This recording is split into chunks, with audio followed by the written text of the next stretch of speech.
आमच्या वैतागवाडीच्या स्टुडिओमध्ये आज आलेले आहेत सर्वत्र बोगसगिरी करणारे, अत्यंत भामटीपणाचा प्रामाणिकपणाचा कळस असणारे आमचे थोर असे नालायक व्यक्तिमत्व घोटा भामटे साहेब. बघूया त्यांच्या तोंडून त्यांची ही यशोगाथा.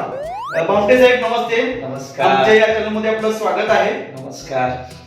भामटे साहेब, तुम्ही बरीच कामं करत असता असं मी ऐकून असतो. तुमची ख्याती भरपूर आहे सगळीकडे नाही, सगळीकडे असतेच हो. सगळी आता तुमचं व्यक्तिमत्व इतकं नालायक म्हणजे आहे. काय जरा तर ठेवा. तसं नाही म्हणजे सगळीच काढू नका आमची. अहो, तसं नाही लोक बघतात. बरं मला सांगा, तुम्ही असं नेमकं काय काम करता म्हणायचं लोकांना कळत नाही म्हणून म्हटलं. मी सोशल वर्कर आहे हो. सगळ्यांना जेवढी मदत माझ्याकडनं होईल हा काय तेवढी माझी तळतळीनं मदत करतोय.